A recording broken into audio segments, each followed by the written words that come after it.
நெஞ்சக்கனகள் நெகிழ்ந்துருக தஞ்சத்தருள் சண்முகனுக்கியல் சேர் செஞ்சொற்புனை மாலை சிறந்திடவே பஞ்சக்கரானை பதம் பணிவாம் பஞ்சக்கரானை பதம் பணிவாம் ஆடும் பரிவேலணி சேவலென பாடும் பணியே பணியாருள்வாய் முருகா.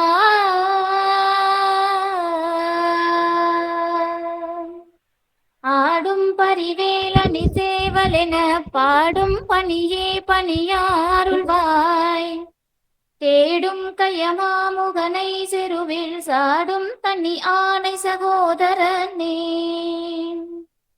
உலகெல்லாம் உணர்ந்தோதற்கரியவன் நிலவுலாவிய நீர்மலிவேணியன் அழகில் சோதியன் அம்பலத்து ஆடுவான் மலர் சிலம்படி வாழ்த்தி வணங்குவான். திருச்சிற்றம்பலம். அந்தாதியில்லா இறைவனுக்கு அந்தாதி அன்றுரைத்தும் நந்தா வகுப்பலங்காரம் அவர்க்கே நனி புனைந்தும் முந்தாதரவில் அவன் புகழ் பூதியும் முற்றும் சொன்ன என் தாய் அருணகிரிநாத என் தாய் அருணகிரிநாத என்னை நீ ஏன்றருளே. ஆறு முகம் தோன்றும் அழகிய வேல் தோன்றும் அவன் ஏறு மயில் தோன்றும் எழில் தோன்றும் சீரிவரு சூரன் முடியை துணித்தோன் திருப்புகழை பாரில் வழுத்தினோர்பால் திருப்புகழை பாரில் வழுத்தினோர்பால்.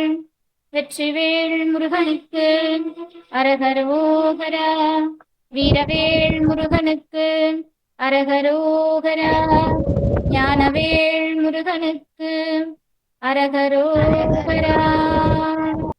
முதல் பாடல் அப்படிங்கிறது நமக்கு விநாயக பெருமானை வழிபாடு செய்து விநாயகருக்குரிய துதியை பாடிவிட்டு நாம அந்த நூலை படிப்பது அப்படிங்கிறது நமக்கு சிறப்பு வாய்ந்தது. அதனாலதான் அருணகிரியாரும் கூட திருவண்ணாமலையில முருகப்பெருமானுடைய திருவருள் பெற்று அவருடைய நாவினே வேலினால் ஓம் எனும் பிரணவ மந்திரத்தை முருகப்பெருமான் அருளி செய்த பிறகு திருவண்ணாமலையிலே பாடி அருளுகிறார். அதன் பிறகு 12 ஆண்டு காலம் முருகப்பெருமானின் சும்மா இரு சொல்லற என்ற உபதேசத்தை கேட்டு 12 ஆண்டு காலம் தவம் செய்கிறார். அப்படி மௌனோ தவம், அதாவது மௌன தவம் இருக்கு. அப்படி தவம் இருந்து பிறகு முருகப்பெருமானின் அசரீரி வாக்கு நீ வயலூருக்கு வா அப்படின்னு கேக்குது. அங்க இருந்து சுவாமி வயலூருக்கு போற. அங்கேதான் முருகப்பெருமான் என்னை பற்றி பாடு அப்படின்னு சில மேற்கோள்களை கொடுக்கிறார். அதாவது என்னுடைய வேலை பற்றி பாடு, சேவலை பற்றி பாடு, மயிலை பற்றி பாடு, என் 12 தோலை பற்றி பாடு, திருவடியை பற்றி பாடு, செய்பதியை பற்றி பாடு அப்படின்னு அங்கே முருகப்பெருமான் எடுத்து கொடுக்க அருணகிரியார் அதை எடுத்து விநாயக பெருமான் முன்பு பாடுகிறார். இதுதான் பக்கரவை சித்திரமணி பொற்கலனை இட்டநடை பக்ஷி எனும் முக்ரதுர கமுனீப அந்த முதல் துதி பாடல் அங்கே வருது. அதற்கு முன்பாக நாம வயலூர்ல பாடின இன்னொரு விநாயகர் துதியை பார்த்துட்டு நம்ம பக்கரவை சித்திரமணிக்கு போகலாம். வாரியார் சுவாமிகள் அவர்கள் தம்முடைய எல்லா சொற்பொழிவுகளிலும் அது வைணவமாக இருந்தாலும் சைவமாக இருந்தாலும் எந்த சமயத்தை பற்றி அவர் உரையாற்றினாலும் இந்த கைத்தல நிறைகனி அப்பமுடு அவள்பொறி கப்பிய கரிமுகன் அடிபேணி அப்படிங்கிற இந்த பாடலை, இந்த திருப்புகழை பாடித்தான் அவர் அந்த உரையை ஆரம்பிப்பார். நீங்க வாரியார் சுவாமிகளுடைய பேச்சை யாராவது கேட்டிருந்தீங்க அப்படின்னா கண்டிப்பா அதுல இவருடைய பாடல் இதுவாகத்தான் இருக்கும். அப்படி என்ன இந்த பாடல்ல அவ்வளவு விசேஷம் அப்படின்னா, இந்த ஒரு பாடலுக்கு நீங்க முழுமையான உரையை தெரிஞ்சுக்கிட்டீங்க அப்படின்னா ஒட்டுமொத்த திருப்புகள்ல இருக்கக்கூடிய சில தகவல்களை நீங்க தெரிஞ்சுக்கலாம். அப்போ அருணகிரியார் இதுக்காக தான் இந்த வார்த்தை இங்க வைக்கிறார் அப்படிங்கிறது உங்களுக்கு புரிஞ்சிடும். ரொம்ப சின்ன பாடல் தான். ஆனா அருணகிரியாருடைய அந்த கவி ஞானத்தை இந்த ஒரு பாடல்ல நாம புரிஞ்சுக்கணும். நிறைய பேருக்கு கைத்தல நிறைகனி அப்பமுட அவள் பொறி பாடுவாங்க. ஆனா அந்த பாடலுடைய விளக்கத்தை ரொம்ப மேலோட்டமா பாடிட்டு போவாங்க, மேலோட்டமா தெரிஞ்சுப்பாங்க. அது அப்படி கிடையாது. அதனால இந்த பாடலுக்கான விளக்கம் மட்டுமே 1 மணி நேரம் பேசக்கூடிய அளவுக்கு இது மிகப்பெரிய ஆழமான கருத்தை கொண்ட பாடல். ஆனா என்னால முடிஞ்ச வரைக்கும் உங்களுக்கு நேரம் கருதி கொஞ்சம் குறுகிய வடிவில் நான் உங்களுக்கு கொடுக்குறேன். முதல்ல இந்த பாடலை நான் உங்களுக்கு படிச்சு காட்டுறேன். அதன் பிறகு இதை சந்தத்தோட பாடி காட்டுறேன். அதற்கு பிறகு உங்களுக்கு இந்த பாடலுக்கான விளக்கத்தை நான் சொல்றேன். இந்த பாடலுடைய சந்தம், இது வயலூர்ல பாடின பாடல், விநாயகர் துதி. இந்த பாடலுடைய சந்தம் தத்தன தனதன தத்தன தனதன தத்தன தனதன தனதான. இதுதான் சந்தம். இந்த சந்தம் அப்படிங்கிறது ஒண்ணும் கிடையாது. அந்த பாடல் எப்படி நம்ம பாட போறோம் அப்படிங்கிறதுக்கான ஒரு ஒரு இசை அப்படின்னு நம்ம வச்சுக்கலாம். ஒரு இசை தாளம் மாதிரி, ஒரு ஒரு சந்தம் மாதிரி இது நம்ம பயன்படுத்த போறோம். தத்தன தனதன தத்தன தனதன தத்தன தனதன தனதான, அந்த வார்த்தைகள் எல்லாமே அந்த சந்தத்துக்குள்ளேயே அடங்கும். இன்னைக்கு இருக்கிற கவிஞர்கள் பாடலை எழுதிட்டு அதுக்கு சந்தம் அமைப்பாங்க, இசை அமைப்பாங்க.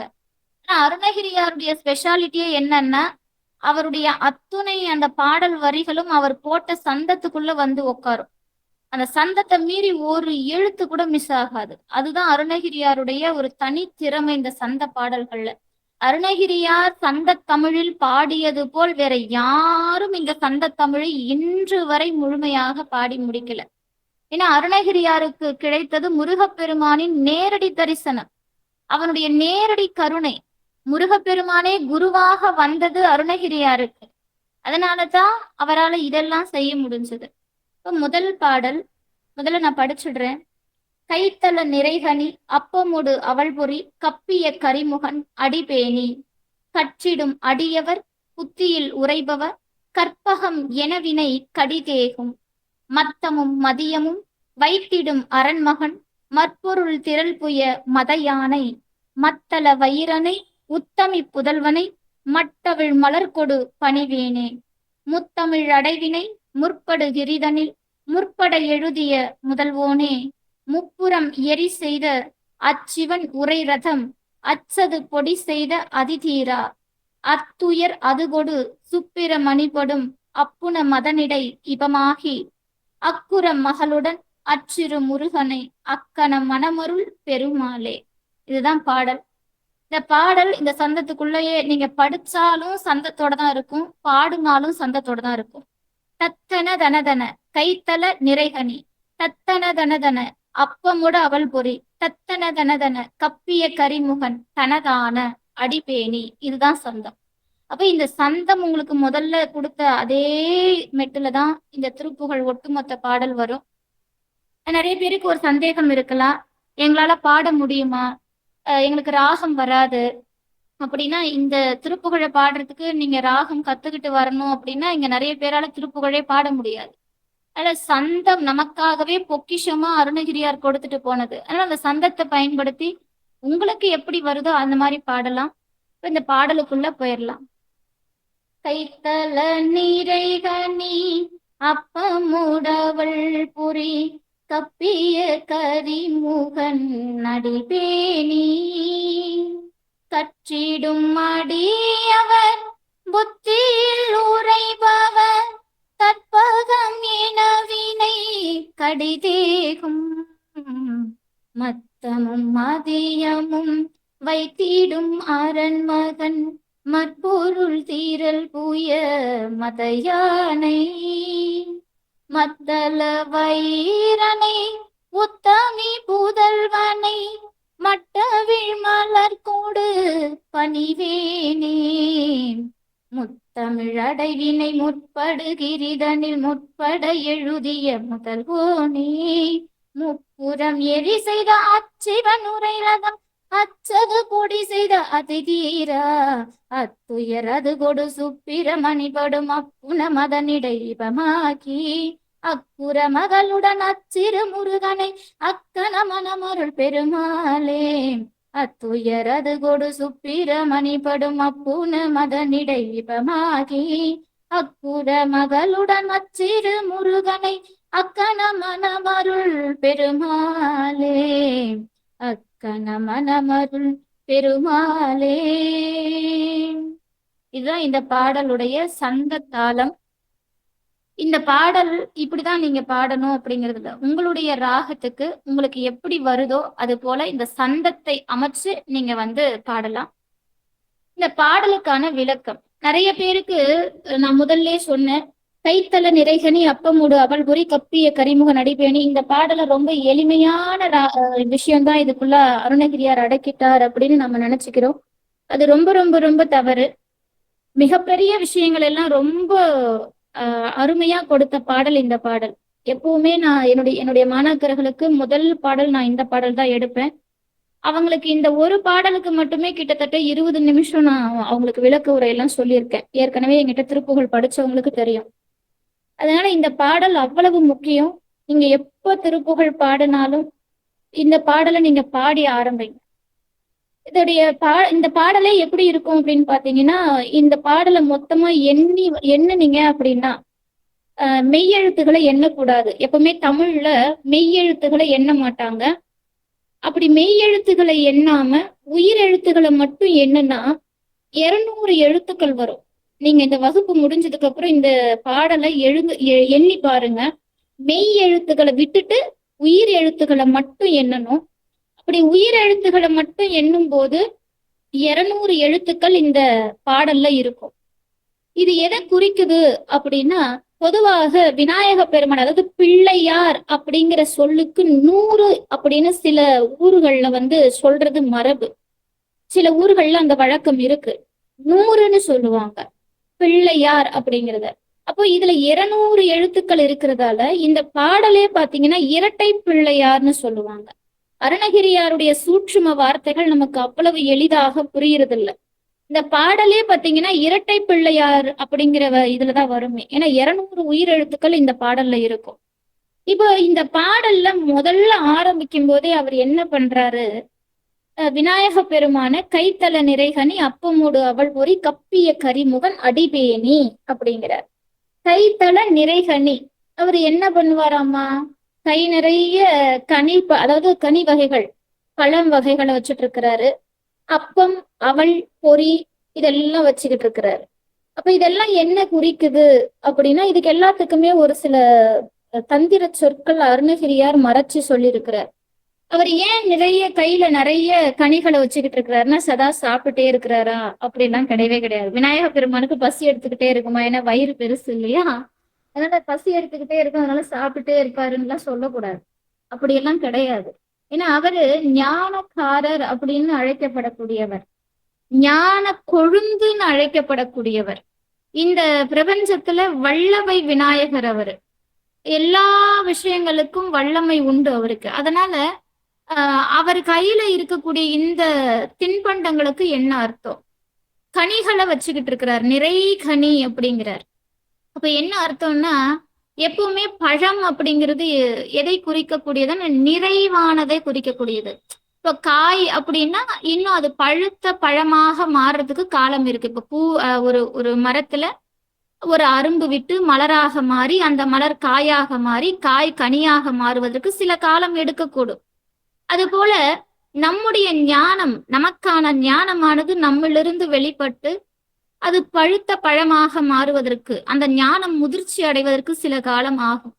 அப்படி அந்த பழுத்த பழம் போல நமக்கு ஞானம் பெறும்போது நாம் இறைவனை அடைய முடியும், இறைவன் யார் என்பதை உணர முடியும். அதற்கான அர்த்தமும் இதுல அடங்கும். அப்பம் அவள் பொறிங்கிறார்.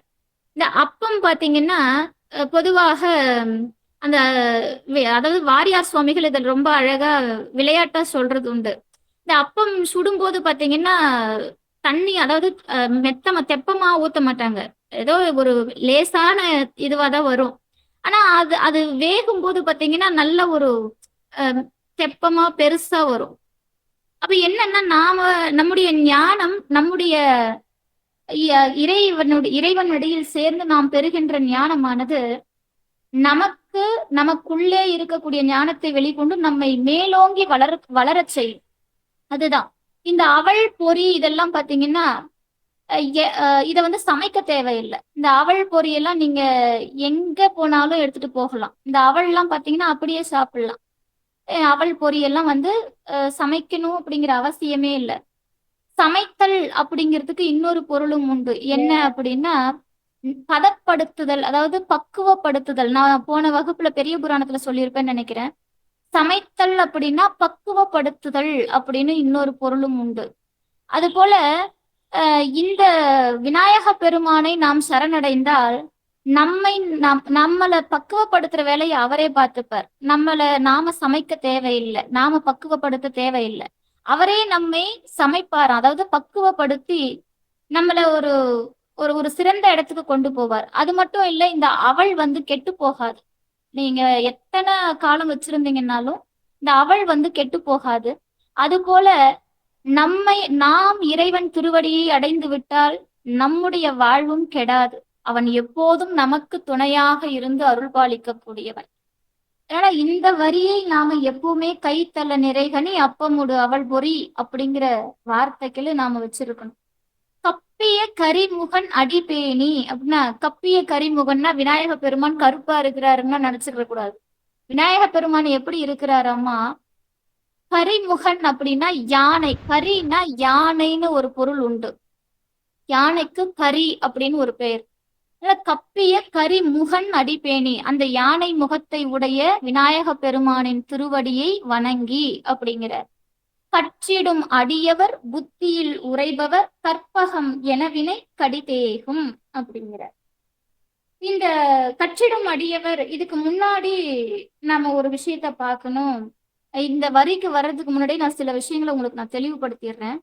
எல்லாருக்கும் தெரியும் விநாயக பெருமான் அதாவது சத்யபிரகாஷ் நிறைய ஹார்டின் எல்லாம் கொடுத்துட்டே இருக்க. சத்யபிரகாஷ் குழந்தை, இந்த பாடலுக்கு வர்றதுக்கு முன்னாடி, அதாவது கைத்தல நிறைகனின்னு சொன்னேன் இல்லைங்களா, அந்த பழம். இப்ப பழம் அப்படின்னு சொன்னாலே விநாயகருடைய வாழ்க்கையில, முருகப்பெருமானுடைய வாழ்க்கையில ரொம்ப நம்ம சுவாரஸ்யமா பாக்குற தகவல் என்னன்னா, ஒரு சமயம் நாரதர் கைலாய மலைக்கு ஒரு பழமோட வராரு. அந்த சிவபெருமான்கிட்ட கொடுக்குறாரு. இது வந்து ஞான பழம், நாங்கெல்லாம் சாப்பிடக்கூடாது. இதை கண்ட மாத்திரத்துல இது உயர்ந்த இடத்துக்கு போகணும் அப்படிங்கிறதுக்கு நான் இங்க கொண்டு வந்துட்டேன்ப்பா அப்படின்னு நாரதர் சிவபெருமான்கிட்ட அந்த பழத்தை கொடுக்குறாரு. இப்ப சிவபெருமான் என்ன பண்றாரு, அந்த பழத்தை வாங்குறார்.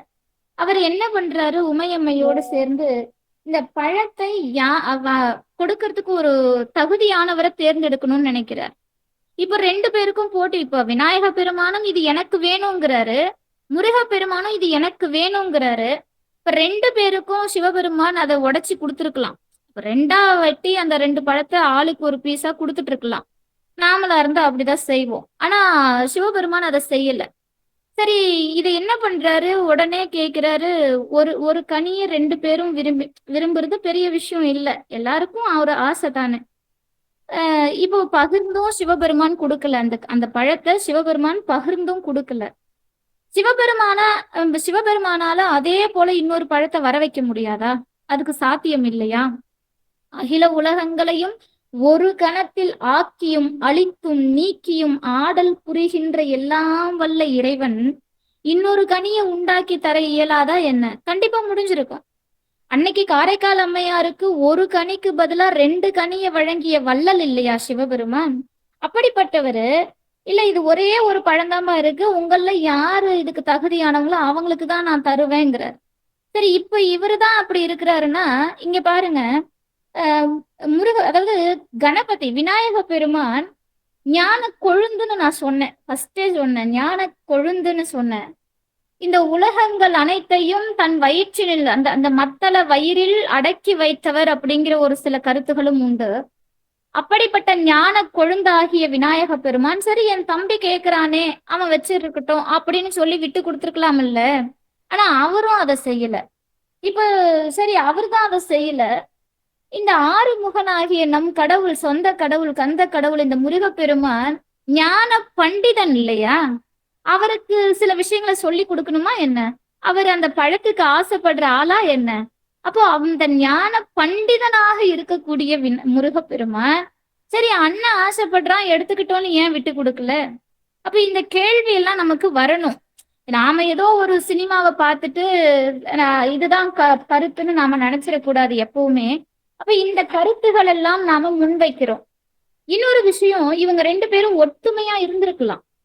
இந்த கனிக்காக சண்டை போடாம ஒற்றுமையோட இது உனக்கு நீ வச்சுக்கலாம் அப்படின்னு சொல்லி இருக்கலாம். அதையும் இவங்க ரெண்டு பேரும் செய்யல.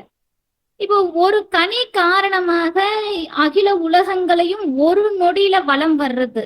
இப்ப நல்லா பாருங்க, சிவபெருமான் என்ன சொல்றாரு, இந்த உலகங்கள் இந்த அகில உலகங்கள் எல்லாத்தையும் ஒரு நொடியில யார் வலம் வர்றாங்களோ அவங்களுக்கு இந்த பழம்னு சொல்றாரு. இப்போ முருகப்பெருமான் ஒரு நொடியில வலம் வந்துட்டாருன்னு வச்சுக்கோங்க. அவரு ஒரு நொடியில அகில உலகத்தையும் வலம் வந்தவர். அதுக்காக மட்டும், அதாவது அந்த அந்த பழமானது ஒரு நொடியில உலகத்தை வலம் வர்றதுக்கு ஊதியமா? அது தக்க ஊதியமா? அதாவது அதுக்கான தகுந்த சன்மானமா? அது கிடையாது. ஒரு ஒரு இந்த உலகம் முழுவதும் ஒரு நொடியில வலம் வந்து சுவாமி நிக்கிறாருன்னா, இந்தாப்பா நீ வலம் வந்துட்ட, ஒரு பழம் இந்தா புடிச்சுக்கோ அப்படின்னு சொன்னா அதுக்கும் இதுக்கும் செட் ஆகுமா?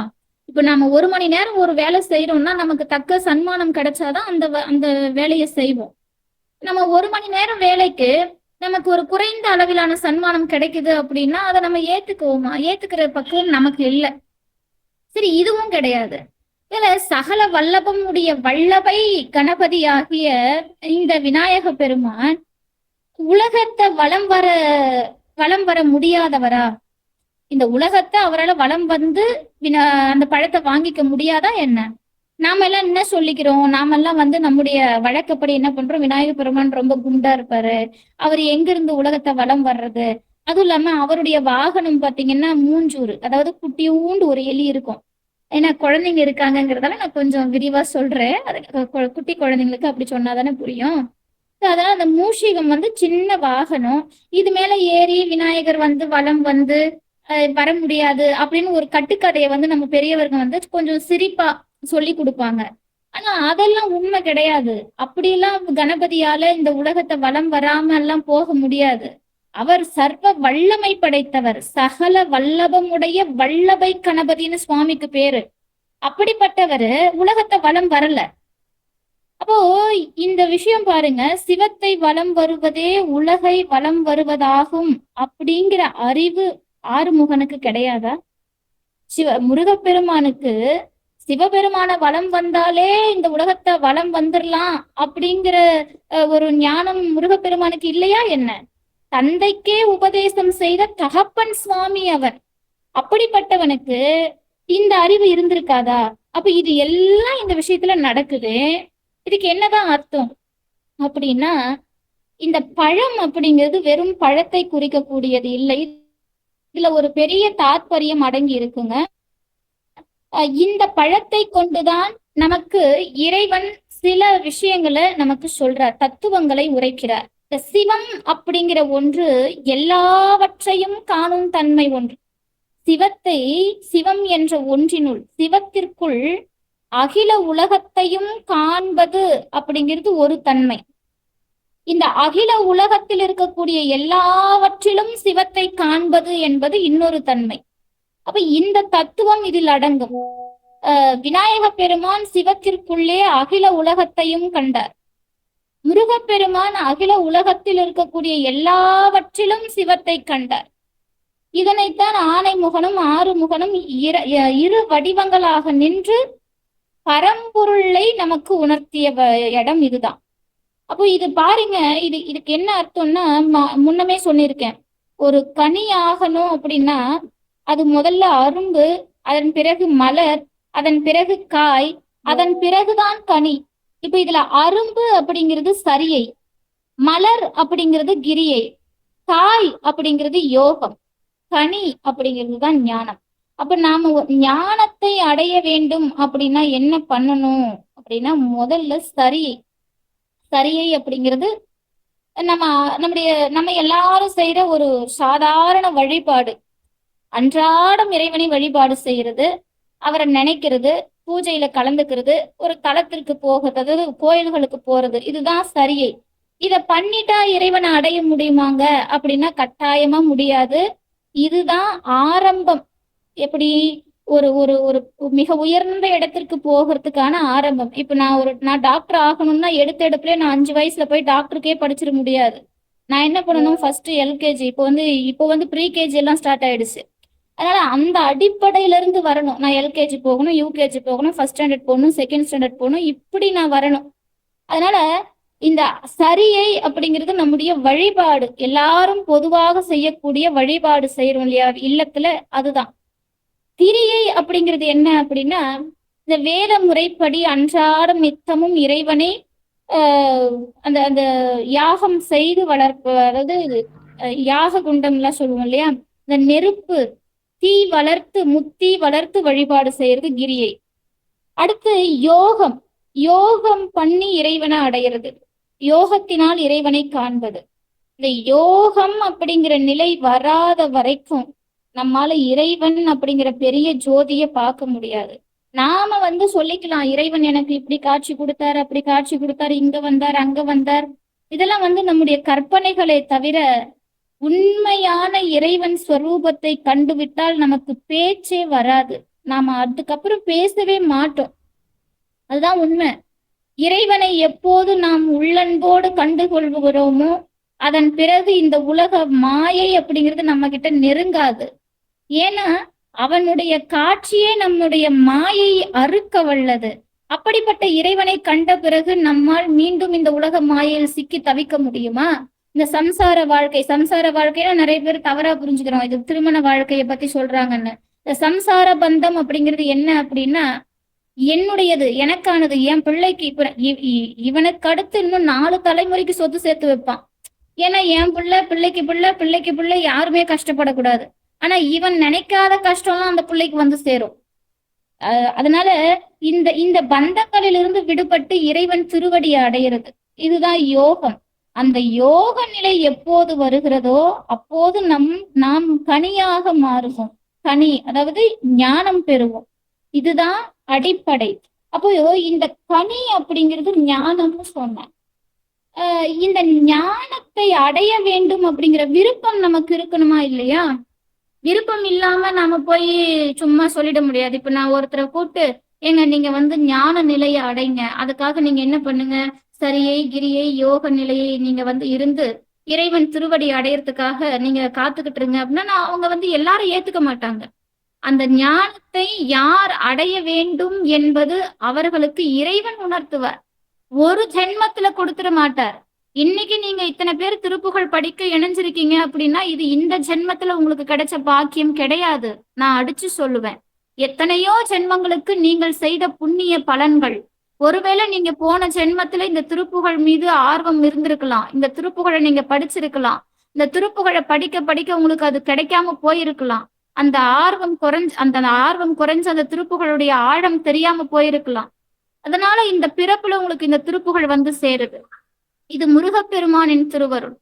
அதனால இந்த இந்த இந்த ஒரு பலன் அப்படிங்கிறது நமக்கு எத்தனையோ பிறவிகள்ல நமக்கு கிடைக்கிறது. அப்ப என்னன்னா, இந்த ஞானத்தை அடைவதற்கு நமக்கு விருப்பம் வேணும். எல்லாருக்கும் அந்த விருப்பம் ஏற்பட்டுறாது. எல்லாருக்கும் அந்த ஞான விருப்பம் ஏற்பட்டுச்சுன்னு வச்சுக்கோங்க, உலகத்துல ஒரு கெட்டது கூட நடக்காது. எல்லாம் இந்த உலகமே அப்படியே சத்திய யுகமா மாறிடும். முதல்ல ஒரு யுகம் தோன்றுச்சுன்னு சொன்னாங்க இல்லையா புராணங்கள்ல, சத்திய யுகம்னு நான் உங்களுக்கு சொல்லியிருக்கேன் ஏற்கனவே. என்கிட்ட படிச்சவங்களுக்கு 4 யுகங்களை பத்தி சொல்லியிருக்கேன். அப்படி சத்திய யுகம் மாதிரி இந்த கலியுகம் மாறிடும். அதனால இந்த ஞானத்தை அடைவதற்கு முதல்ல நாம விருப்பம் எடுத்துக்கணும். இப்போ அந்த சிவபெருமான் கிட்ட இருந்தது அதுதான். சிவபெருமான் கிட்ட இருந்தது அந்த ஞானம் அப்படிங்கிற பழம். அந்த ஞானம் அப்படிங்கிற பழத்தை அடைவதற்கு முருகனுக்கும் விருப்பம் இருந்தது, விநாயகருக்கும் விருப்பம் இருந்தது. அப்போ விருப்பம் இல்லாமல் ஞானத்தை அடைய முடியாதுங்கிற தத்துவத்தை தான் முருகனும் விநாயகனும் நமக்கு காட்டினார்கள். சரி, இப்போ அந்த ஞானத்தை இருவருக்கும் வழங்கக்கூடாதா? நமக்கு ஒரு கேள்வி வரும்ல.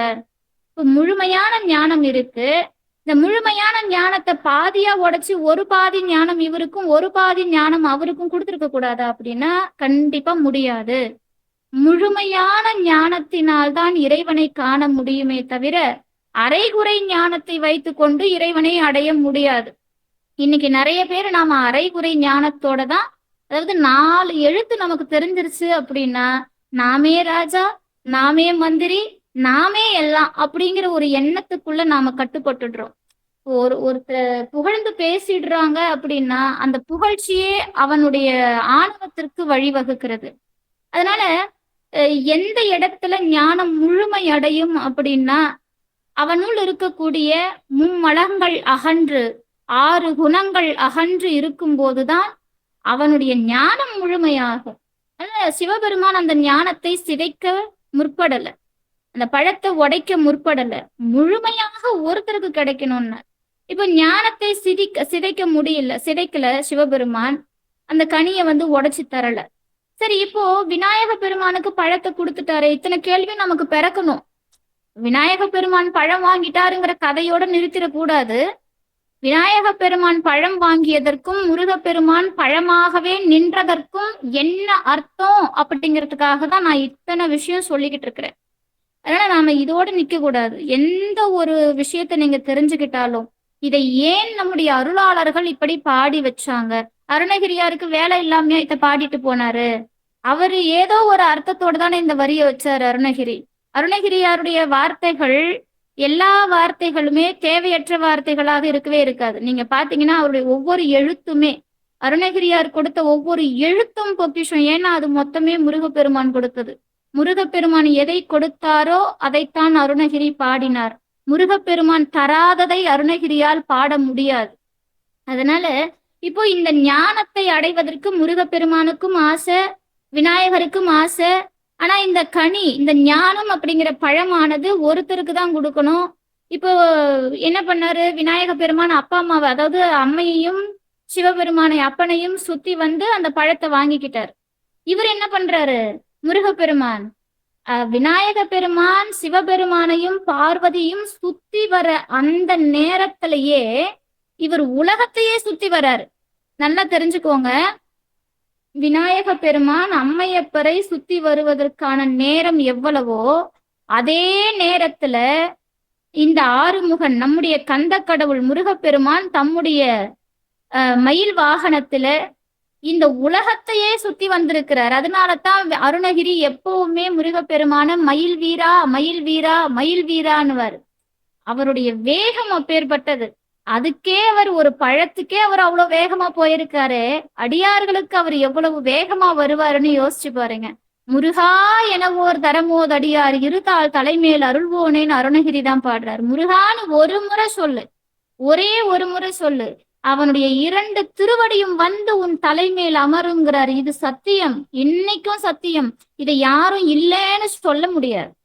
அதனால இப்போ இந்த ஞானமாகிய கனியை பெறுவதற்கு விநாயகர் சிவனை வலம் வந்தார், விநாயகர் வாங்கிட்டார். இது ஒரு தன்மை. இது என்னன்னா, சிவத்திற்கு அந்நியமாக வேற இல்ல அப்படிங்கிறத தெரிவிக்கிறதுக்காக விநாயகர் சிவனை வலம் வந்தார். அதாவது இந்த பிரபஞ்சத்துல இருக்கக்கூடிய எல்லாமே சிவத்தோடு ஒன்றியது. ஈயிலிருந்து, எறும்புல இருந்து, காக்கால இருந்து, குருவில இருந்து, நாம சொல்ற மிருகங்கள்ல இருந்து, ஊர்வன பரப்பன எல்லாம் சிவத்தோட ஒன்றியது, மனிதர்கள் உட்பட. ஆனா இந்த மனிதர்கள் என்ன பண்றோம் அப்படின்னா, ஏதோ இந்த உலகமே மனுஷனுக்காக படைக்கப்பட்டது, இந்த மனிதர்களுக்கு கீழதான் மற்ற உயிரினங்கள், இந்த உலகத்துல படைச்ச எல்லாமே மனிதர்களுக்கு மட்டும்தான் அப்படின்னு நினைச்சு ஒரு கர்வத்தோட வாழ்ந்துகிட்டு இருக்கிறோம் இல்லையா? அதையெல்லாம் உடைக்கிற பாட்டு தான் இந்த கைத்தல நிறைகனிங்கிற பாட்டு. அப்ப என்ன இந்த அர்த்தம் அப்படின்னா, இந்த பிரபஞ்சத்துல இருக்கக்கூடிய எல்லாமே சிவம்தான், எல்லாமே சிவம்தான். நான் உங்களுக்கு ஏற்கனவே ஒரு வகுப்புல உங்களுக்கு இதுக்கான எடுத்துக்காட்டு கூட நான் சொல்லியிருப்பேன். அதாவது பாரதியார் ஒரு பாடல்ல சொல்றாரு, இப்ப கடவுள் யார் அப்படின்னு கை காட்டும் போது கடவுளை சொல்றதுக்கு பாரதியார் சொல்ற பாட்டு எல்லாமே கடவுளுங்கிறாரு. நீ இப்போ வீட்டுல இருந்து கிளம்புற, வெளியே வர, முதல்ல நீ ஏதோ ஒரு மிருகத்தை பாக்குற, கடவுள், கையெடுத்து கும்பிடு. நாயை பாக்குறியா, கையெடுத்து கும்பிடு. உன்னை தாக்க வர புலிய பாக்குறியா, கையெடுத்து கும்பிடு, அது கூட கடவுள். தேலை பாக்குறியா, கொற்ற தேலை பாக்குறியா, அதுவும் கடவுள். ஏன் இவ்வளவு? ஏன் மலத்திலும் கடவுள் இருக்கிறார்னார் பாரதி. நாம இல்லைன்னு சொல்ல முடியாது. ஏன்னா நம்முடைய பண்பாடே எப்படி இருக்கு அப்படின்னா, சாணத்துல பிள்ளையார் பிடிச்சு வழிபாடு செய்யறோம். பார்த்திருக்கீங்களா? அதோடைய தத்துவம் என்னைக்காவது நம்ம சிந்திச்சிருக்கிறோமா? ஏன் மாட்டினுடைய சாணத்தை பிடிச்சு நாம பிள்ளையாரா வைக்கிறோம்? அதற்கு ஏன் அருகம்புல் சூட்டி அதையே பிள்ளையாராக்கி வழிபாடு செய்யறோம்? இன்னைக்கு பிள்ளையார் பிடிச்சு வைக்காம, சாணத்துல பிள்ளையார் பிடிக்காம எந்த வழிபாடாவது நம்ம செஞ்சு முடிச்சிட முடியுமா? நம்ம எத்தனையோ வழிபாடுகள் செய்யலாம். ஆனா சாணத்துல பிள்ளையார் பிடிக்கிற வழிபாடு இன்னைக்கும் முடியல. இன்னைக்கும் மார்கழி மாதத்துல சாணத்துல பிள்ளையார் பிடிச்சு வச்சு அதுக்கு பூ சூட்டுற நிகழ்வு இன்னைக்கும் நடந்துகிட்டு இருக்குது. ஏன் நாம அதை செய்யறோம்னு நம்ம என்னைக்காவது சிந்திச்சிருக்கிறோமா? அப்படின்னா நிறைய அறிவியல் காரணங்கள் உண்டு. ஆனால் பாரதி சொல்றார், அதாவது அந்த சாணத்தை வழிபாடு செய்யறது கூட இறைவன். ஏன்னா அதுலயும் இருக்கான் இறைவன். படைக்கிற எல்லாமே இறைவன் அப்படின்னா, படைச்சதுல எல்லாம் இறைவன் இருக்கிறான் அப்படின்னா, அவன் படைக்கிற அத்துணையிலையுமே இறைவன் தான் இருக்கிறான். இந்த உலகத்துல இருக்கிற அத்தனையுமே குப்பை கூலங்கள்ல கூட அவன் தான் இருக்கிறான். அப்ப எங்க திரும்பினும் இறைவனைத்தான் நீ பார்க்கிற அப்படிங்கிற எண்ணம் உனக்குள்ள வந்துட்டா, அந்த எண்ணத்துக்குள்ள நீ ஆட்பட்டு விட்டால் உன்னால தவறான சிந்தனையை சிந்திக்க முடியாது. இறைவன் எப்போதும் நம்மை கண்காணித்து கொண்டிருக்கிறான்ற எண்ணம் நமக்கு வந்துடும். நம்ம பக்கத்துல கடவுள் இருக்கிறான், நமக்கு மேல இருக்கிறான், நமக்கு பின்னாடி இருக்கிறான், எல்லா இடங்களிலிருந்தும் கடவுள் தான் நம்ம பாக்குறாங்கிற எண்ணம் நமக்கு வந்துடும். அதனாலதான் திருமூலர் பாடினார், கண்காணி இல்லாத இடம் காணுங்கள். ஒரு இடத்துல கூட அவன் இல்லாத இடம் இல்லைன்னார் திருமூலர். அப்போ விநாயக பெருமான் இதுதான் நமக்கு சொல்றார். இந்த சிவபெருமானுக்குள்ள எல்லாமே இருக்கு, சிவனுக்கு அந்நியமா இந்த உலகத்துல எதுவுமே இல்லை.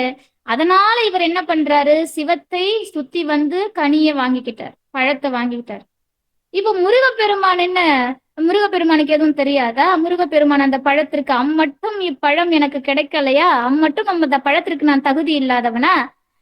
என்ன சொல்லுவாங்க இல்லையா, அதாவது மூத்த பிள்ளை தான் செல்ல பிள்ளை, இளைய பிள்ளை எடுப்பார் கைப்பிள்ளை அப்படின்னு நம்ம வசனம் எல்லாம் பேசுவோம்ல. அப்படியா நம்ம முருகன்? கிடையாது. மியூட் போடுங்க, மியூட் பண்ணுங்க. யாருமே வந்து அன்மியூட் பண்ணாதீங்க. சோ எனக்கே நான் பேசுறது ஹெக்கோ கேட்கும். முருகப்பெருமான் யார் அப்படின்னா, அவன்தான் ஞானமே வடிவான ஞான பண்டிதன். இப்ப முருகப்பெருமானுடைய தத்துவம் என்ன நின்னுச்சு, எல்லாமே அவன்தான், அவன் பார்த்து எல்லாமே சிவம்தான். அப்ப எல்லாமே அவனே என்பதை தெரிவிக்கதான் முருகப்பெருமான் உலகை வலம் வந்து தாமே ஞானக்கனியாக நின்றார். தாமே ஞானக்கனியாக நின்றார். நீங்க அதை நல்லா நோட் பண்ணி பாருங்க. இந்த சிவபெருமானையும் அம்மையப்பரையும் சுத்தி வந்த விநாயகர் பழத்தை வாங்கிக்கிட்டார். அந்த ஞான பழம் விநாயகருக்கு கிடைத்து விட்டது. ஆனால் முருகப்பெருமானோ இந்த பிரபஞ்சத்தையே சுத்தி வந்த அகில லோகத்தையே சுத்தி வந்து தாமே பழமாக நின்று விட்டார். அப்போ முருகப்பெருமான் யார் அப்படின்னா, ஞானமே வடிவான பழம் நீ என்ற காரணத்தினால் சிவபெருமானே முருகனை பார்த்து பழம் நீ அப்படிங்கிறார். இது நாம படத்துல வந்து ஔவையார் சொன்னதா நாம நினைச்சுக்கிட்டோம். அதோடைய விளைவு என்னன்னா, இன்னைக்கு வரைக்கும் ஔவையார் தான் முருகப்பெருமான பழம் நீன்னு சொன்னாங்கன்னு நாம நினைச்சிட்டு வந்திருக்கிறோம். ஆனா இத முதல்ல சொன்னது சிவபெருமான் தான். சிவபெருமான் தான் சொல்றாரு, அப்பா பழம் நீ அப்படிங்கிறார். அப்போ இந்த உடைய இந்த பிரபஞ்சத்துல ஞானத்திற்கு ஒரு தெய்வம் உண்டு அப்படின்னா அது முருகப்பெருமான் தான். அது ஏன் அப்படின்னா, ஒரு சமயம் பிரம்மதேவரை சிறையில அடைச்சிட்டு, இந்த டீட்டெல்லாம் நான் உங்களுக்கு இன்னொரு வகுப்புல சொல்றேன், சுருக்கமா சொல்லிடுறேன். பிரம்மதேவரை சிறையில அடைச்சிட்டு இவரே படைக்கிற தொழிலை செய்யறாரு. அப்படி செய்யும் போது இவருடைய படைப்புல ஒரு மிஸ்டேக் கூட இல்லையாங்க. எல்லாருமே ஞானமே வடிவானவங்களாவே இருப்பாங்களாம். முருகப்பெருமானுடைய படைப்புல ஒரு துளி அளவு கூட குறைவு இல்லையா. படைக்கிற படைப்பு அனைத்தும் ஞானமே வடிவாக இருக்கிறான். அவ்வளவு ஏன் ஒரு புலி கூட போய் ஒரு மானை அடிக்க மாட்டேங்குது அப்படின்னா அவருடைய படைப்பு பாருங்க எவ்வளவு ஞானம் உள்ளதா இருந்திருக்கும். மியூட் போடுங்க. அப்படியாக இந்த ஞானக்கனியாகவே முருகப்பெருமான் நின்றார் அப்படிங்கறதுதான் அருணகிரியார் பேசுறார். இப்ப கரிமுகன் அப்படின்னா யானை முகன்னு சொன்னேன். இந்த யானை முகம், இந்த விநாயகருக்கு யானை முகம் வந்தது எப்படி அப்படிங்கிறத யாரும் தெளிவுபடுத்தி பேசல. ஆனா நம்முடைய தேவாரம் மட்டும்தான் அதை தெளிவுபடுத்தி பாடுகிறது. ஞான சம்பந்தர் மட்டும்தான் விநாயகருக்கு யானை முகம் எப்படி வந்தது அப்படிங்கிறத தெளிவா சொல்றார். பிடி அதன் ஊரு உமை கொளமிகு கரியது வடி கொடுத்தனதடி வழிபடும் ஆவரிடர் கடி கணபதி வர அருளினன் மிகு கொடை வடிவினர் பயில் வலி வலம் உரை இறையே அப்படின்னு ஞான சம்பந்தர் விநாயகருடைய யானை முகம் வந்த வரலாறு பாடுகிறார். அப்படியாக நமக்கு இந்த பாடலானது வருகிறது. கற்பகம் எனவினை கற்றிடும் அடியவர் புத்தியில் உரைபவர் கற்பகம் எனவினை கடிதேகம். நான் இவ்வளவு நேரமும் உங்களுக்கு 2 வரிக்கு தான் விளக்கம் சொல்லியிருக்கேன். நான் முன்னமே சொல்லிட்டேன், இந்த பாடல் உங்களுக்கு ரொம்ப லென்ஸா தான் போகும். நான் ஏன் இவ்வளோ லென்த் இந்த பாட்டுக்கு கொடுக்குறேன் அப்படின்னா, இந்த ஒரு பாடலை நீங்க நிறைவா தெரிஞ்சுக்கிட்டீங்க அப்படின்னா மற்ற எல்லா பாடலுக்கான விளக்கத்தையும் நான் உங்களுக்கு சுருங்க சொல்லும் போது கூட விளங்க புரியும். அதனாலதான் நான் இந்த பாடலுக்கு இவ்வளவு விளக்கம் கொடுக்குறேன். இதுல பாதி விஷயம் நம்ம படிக்கிற திருப்புகழ் எல்லா பாடல்கள்லயுமே வரும். அதனால உங்களுக்கு விளக்கம் கொஞ்சம் பெருசாதான் இருக்கும். கற்றிடும் அடியவர் புத்தியில் உரைபவர் கற்பகம் என வினை கடிதேகும் அப்படிங்கிறார். அதுக்கு என்னங்க அர்த்தம்? சுவாமி எங்க இருப்பாராமா? கற்றிடும் அடியவர் புத்தியில் உரைபவர் அப்படிங்கிறார். யார் ஒருவர் கல்வியை மாசற கற்கிறார்களோ, அது என்னங்க மாசு அற கற்பது அப்படின்னா? எல்லாரும் படிக்கிறாங்க, எல்லாருக்கும் படிப்பு இருக்கு. இன்னைக்கு எல்லாருமே கலெக்டர் ஆகுறாங்க, இன்ஜினியர் ஆகுறாங்க, டாக்டர் ஆகுறாங்க, எல்லாரும் படிச்சிருக்காங்க. அந்த மாசு அற தூய்மையான படிப்பை யார் படிச்சா? படிப்பினுடைய விளைவு எதுவா இருக்கணும் அப்படின்னா, அடுத்தவங்களை மதிக்கிறது, இன்னொருத்தருக்கு கெடுதல் நினைக்காம இருக்கிறது, பிற உயிர்களையும் தன் உயிர் போல் பாவிப்பது, பிறருக்கு துன்பம் அப்படின்னா அந்த துன்பத்தை நமக்கே வந்த துன்பமாக நினைப்பது.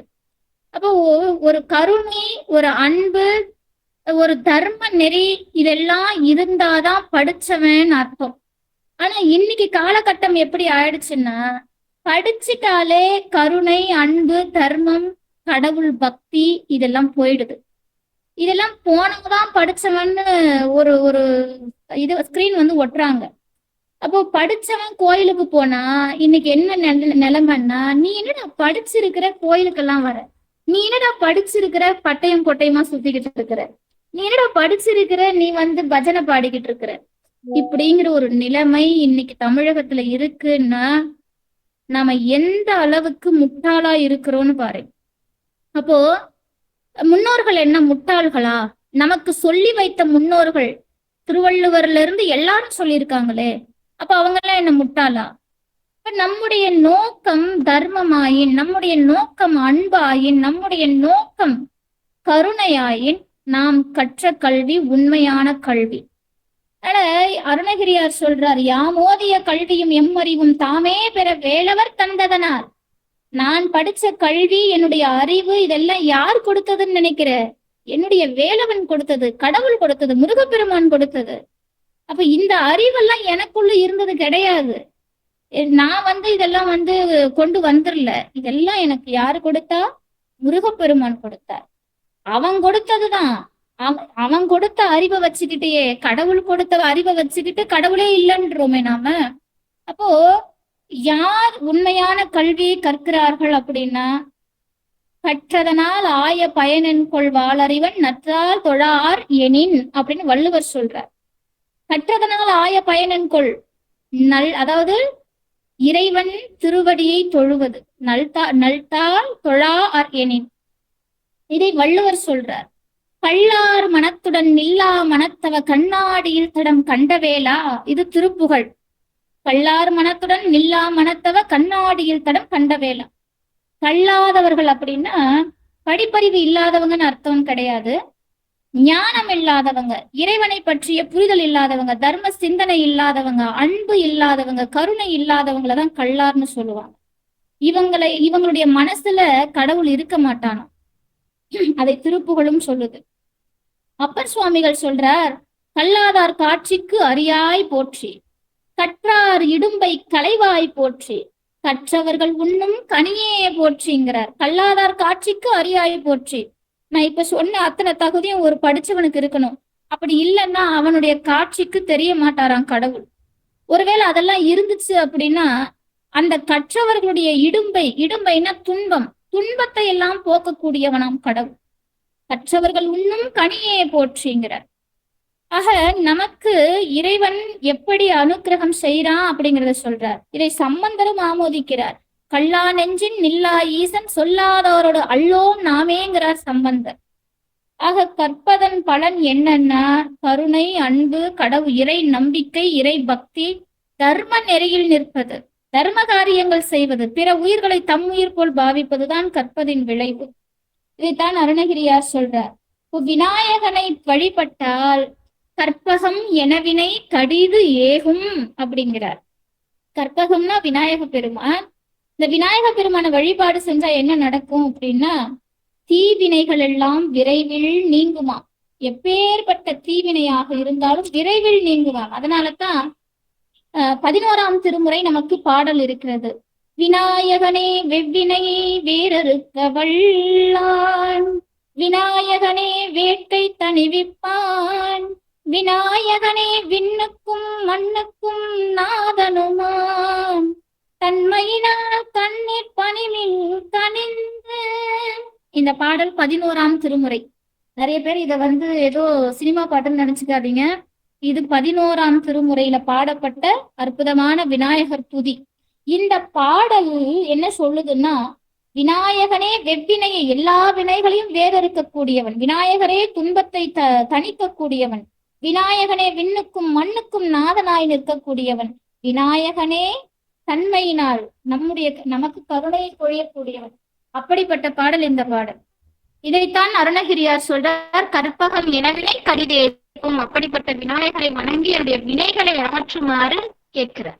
மதியம், அதாவது அடுத்து சொல்றார், மத்தமும் மதியமும் வைத்திடும் அரண் மகன் யாரு? மத்தம் மதி. மத்தம் மதியமும் யாரு? சிவபெருமான் தான் மதி சூடிய வள்ளல். மதி யாரு சூடி இருப்பாருன்னா சிவபெருமான். இந்த சிவபெருமான் ஏன் மதியை சூடிக்கிட்டார்? நிறைய குழந்தைங்க புதுசா படிக்கிறாங்க, அதனால நான் தெளிவுபடுத்தி தான் பேசணும். அடுத்த வகுப்பு நம்ம ஸ்பீடா போகலாம். சிவபெருமான் ஏன் மதியை சூடிக்கிட்டார்னா நமக்கு தெரிந்த வரலாறு தான். இந்த சந்திர பகவான் என்ன செய்யறார்? தட்சனுடைய 27 மகள்களை திருமணம் செய்கிறார். இந்த தட்சனுடைய 27 மகள்களை திருமணம் செய்த சந்திரனை பார்த்து தட்சன் சொல்றார், என்னுடைய 27 மகள்களையும் நீங்க ஒரே மாதிரி தான் கவனிக்கணும், யாருக்கிட்டையும் பாரபட்சம் எல்லாம் பார்க்க கூடாது அப்படின்னு சொல்லிதான் திருமணம் செஞ்சு கொடுக்கிறார். ஆனா அந்த சந்திரன் என்ன செய்யறார்? இந்த ரேவதி, கார்த்திகை, ரோஹிணி உள்ளிட்ட சில நட்சத்திரங்கள் மீது மட்டும், சில பெண்கள் மீது, அந்த மனைவி மீது மட்டும் அன்போடு இருக்கிறார். மற்ற பெண்கள் கிட்ட அவ்வளவா அவர் சரிவர நடந்துக்கல. அப்ப இதனால என்ன பண்றாங்க, அந்த மற்ற பெண்கள் எல்லாம் தன்னுடைய தந்தையார்கிட்ட போய் சொல்றாங்க சந்திர பகவானுடைய குறைகளை. இப்ப தட்சன் என்ன பண்றார்? சாபம் கொடுத்துடுறார், சந்திரனுக்கு சாபம் கொடுக்கிறார். இது ஏன் நீ பண்ண அப்படின்னா, சந்திர பகவான் ரொம்ப அழகா இருப்பார் இல்லையா, நிலா ரொம்ப அழகா இருக்கும். அப்ப சந்திரன் ரொம்ப அழகான காரணத்தினால நீ இதை செஞ்சிருக்கிற, அப்ப உன்னுடைய அழகு அழியட்டும், நீ தேய கடவாய் அப்படின்னு சாபம் கொடுத்துடுறாரு.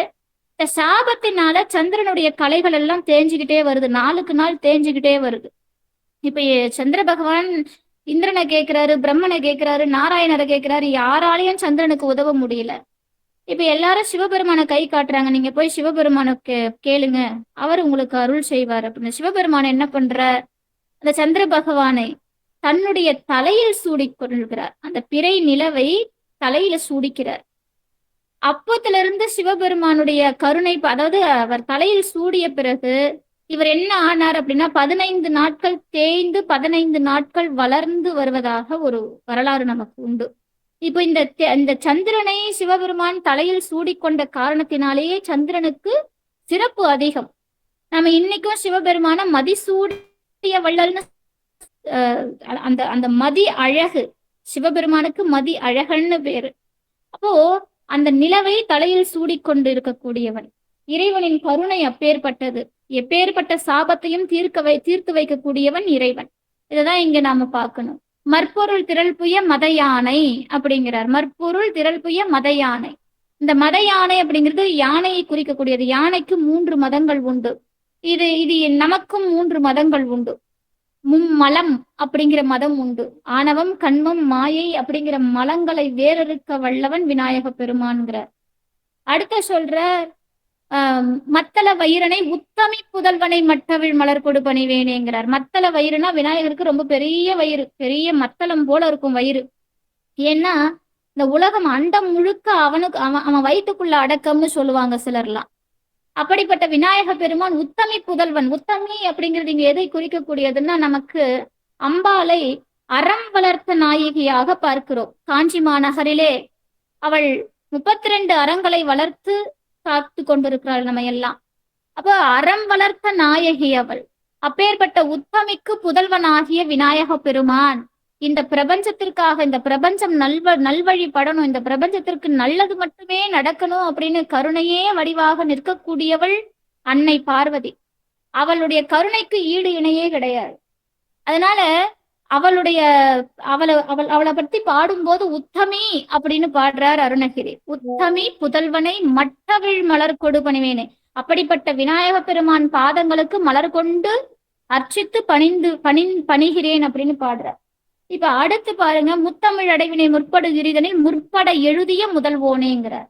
என்ன அர்த்தம்னா இதுல 2 பொருள் வருதுங்க. முத்தமிழ் அடைவு அப்படிங்கிறது 3 தமிழ், இயலிசை, நாடகம் அப்படிங்கிற 3 தமிழையும் கொண்டு அன்று அகத்தியர் சொல்ல விநாயக பெருமான் தமிழுக்கு இலக்கணம் எழுதினார் அப்படிங்கிற ஒரு செய்தியும் உண்டு. அதையும் ஒரு சிலர் ஆமோதிக்கிறார்கள். ஒரு சிலர் என்ன சொல்வாங்கன்னா, மகாபாரதத்தை விநாயக பெருமான் வியாசர் சொல்ல விநாயகர் எழுதினார் அப்படிங்கிற கதையும் உண்டு. அப்ப இந்த 2மே இந்த முத்தமிழ் அடைவுல அடக்கம். அடுத்த சொல்றார், மத்தள வயிறனை உத்தமி புதல்வனை மட்டு அவிழ் மலர் கொடு அடுத்த வரி, முப்புறம் எரி செய்த அச்சிவன் உரை ரத்தம் அச்சது பொடி செய்த அதிதீராங்கிறார். இதாங்க ரொம்ப ரொம்ப ஒரு கிரிட்டிக்கலான இடமே. இந்த பாட்டுல ரொம்ப முக்கியமான இடம் இதுதான். நான் ஏன் சொல்றேன் அப்படின்னா, நிறைய பேரு இந்த வரிய தப்பாவே புரிஞ்சுக்கிட்டு தப்பாவே விளக்கம் சொல்லிக்கிட்டு இருக்கிறாங்க. அதாவது முப்புறம் எரி செய்த அச்சிவன் உரை ரதம் அச்சு அது பொடி செய்த அதிதீரா. ஒரு முறை என்ன ஆச்சு அப்படின்னா, தாரகாட்சன், கமலாட்சன், வித்யுன்மாலி அப்படிங்கிற 3 அசுரர்கள் சிவபெருமானை நோக்கி கடும் தவம் செய்யறாங்க. அந்த தவத்தின் பலனாக அவங்களுக்கு என்னைக்கு யாராலையும் அழிவே இல்லாத ஒரு வரத்தை வாங்குறாங்க. 3 கோட்டைகளை பெற்று வாங்குறாங்க. அந்த 3 கோட்டையில ஏறி அவங்க எல்லா லோகத்தையும் துன்புறுத்தி வராங்க. இந்த 3 கோட்டையும் ஒன்னோட ஒண்ணு நிக்காது, அதாவது சரிசமமா நிக்காது, எதிரெதிர் திசையில தான் இருக்கும். இந்த 3 கோட்டையும் ஒரே நேர் திசையில வந்தா மட்டும்தான் அவங்கள அழிக்க முடியும் அப்படிங்கிற ஒரு வரத்தை அவங்க வாங்கிடுறாங்க. அதனால அவங்கள யாராலையுமே அழிக்க முடியல. அப்ப என்ன நடக்குது அப்படின்னா, எல்லாரும் போய் சிவபெருமான் கிட்ட கேக்குறாங்க, சிவபெருமானே உன்னால மட்டும்தான் இதெல்லாம் முடியும் கேக்குறாங்க. இப்போ இந்த 3 பேரும் எதனுடைய அம்சம் அப்படின்னு பாத்தீங்கன்னா, ஆணவம், கண்மம், மாயை, இந்த 3 மலங்களாக இவங்க நிக்கிறாங்க. இப்ப சிவபெருமான் என்ன பண்றாரு, இவர்களை அழிப்பதற்காக வராரு. இப்ப நாராயணர் வில்லாக மாறுகிறார். ஒவ்வொரு தேவர்களும் ஒவ்வொரு வடிவத்துல தேரா உருவாகுறாங்க. எல்லாருமே வராங்க. அப்ப இப்ப தேவர்கள் எல்லாரும் ஒன்றிணைந்து, பிரம்மதேவன் உட்பட எல்லாரும் ஒன்றிணைந்து அந்த தேரை உருவாக்குறாங்க. இப்ப இந்த தேர் உருவாயிடுச்சு. தேவர்கள் எல்லாரும் ஒவ்வொரு பாட்டா, ஒவ்வொரு பகுதியாக அந்த தேர்ல அமர்ந்து தேரை உருவாக்குறாங்க.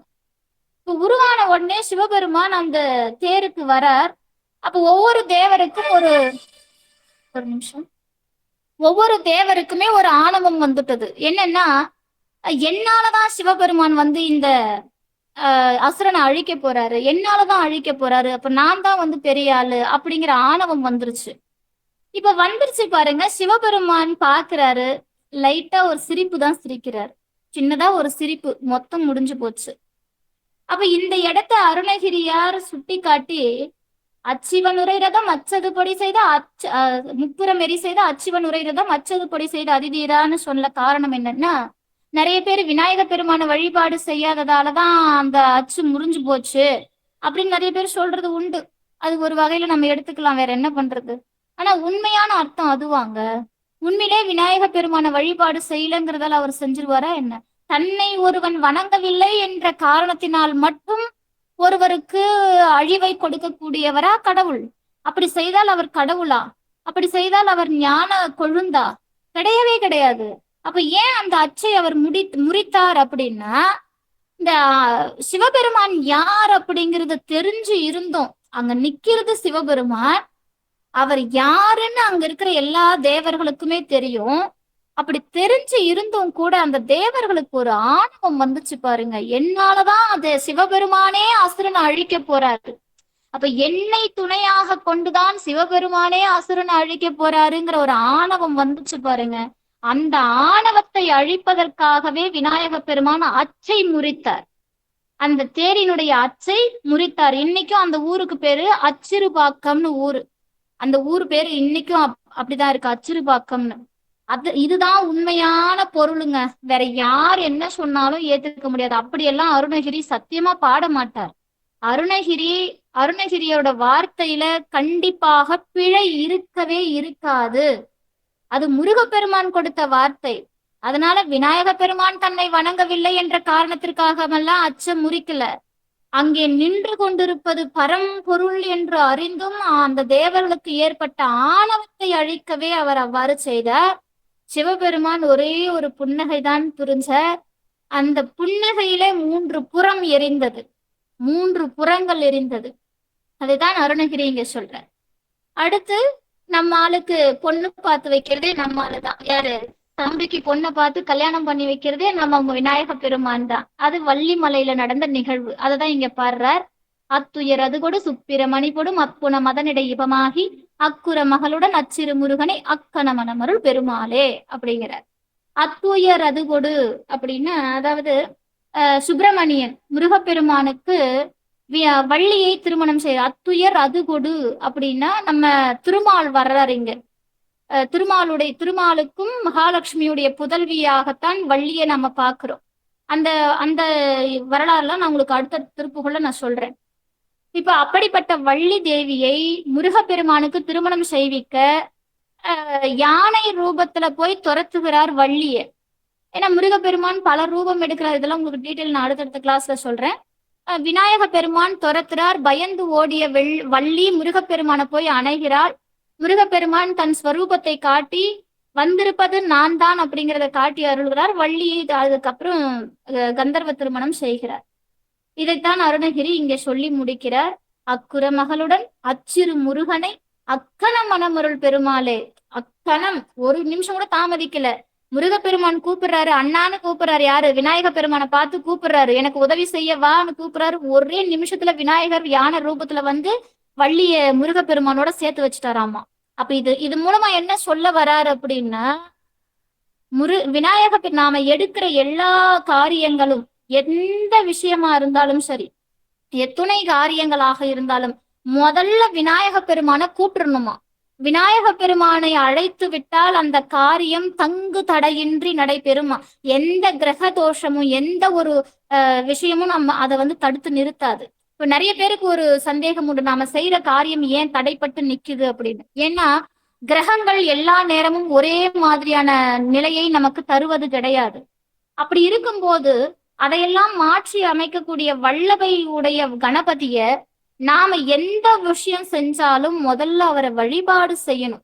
அப்ப அவர் என்ன பண்ணுவார்? அந்த காரியத்திற்கு உண்டான தடைகளை அகற்றி விடுவார், வினைகளை அகற்றி விடுவார். வினைகளை களைவதால் தான் அவனுக்கு விநாயகன் என்ற பெயர்.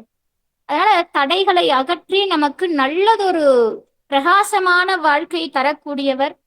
அப்படிப்பட்ட விநாயகனை பாடி ஆரம்பிச்சு இந்த திருப்புகழுக்கு உதவி செய், இந்த திருப்புகழை, இந்த நூலானது நல்லபடியாக முடியணும் அப்படின்னு அருணகிரியார் வாழ்த்தி வணங்கி பாடப்பட்ட அற்புதமான பாடலுங்க இந்த கைத்தல நிறைகனி.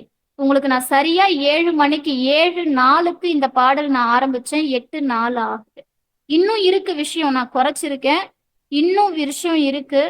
அப்படிப்பட்ட பாடல் இது ஏன் நான் இவ்வளவு விளக்கமா சொல்றேன்னா, இந்த ஒரு பாடல் நிறைய செய்திகளை தரக்கூடியது. அடுத்த பாடலுக்கு போகலாம். அதுக்கு முன்னாடி இந்த பாடலை மறுபடியும் நான் உங்களுக்கு பாடி காமிச்சிடுறேன். ஏன்னா நிறைய குழந்தைங்க இருக்கிறதால கண்டிப்பா பயிற்சியா இது இருக்கணும். சும்மா ஏனோ தானோன்னு பாடிட முடியாது. அதனால மறுபடியும் பாடலாம்.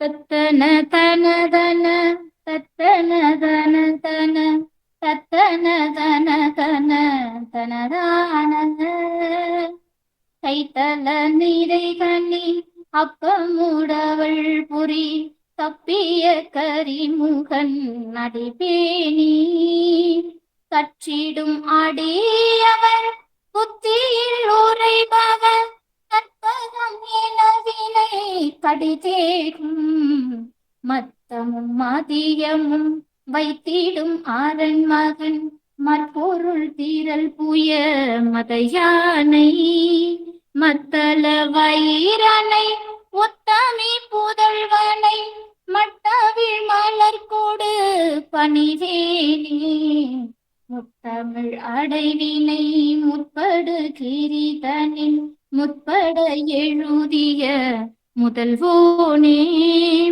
முப்புறம் ஏறி செய்த அச்சிவன் ஊரை அற்றது போடி செய்த அதிதீரா அத்துயரது கொடு சுப்பிரமணி பொடும் அப்புன மதனிடைவமாகி அக்குற மகளுடன் அச்சிறு முருகனை அக்கண மனமருள் பெருமாளே அக்கண மனமருள் பெருமாளே.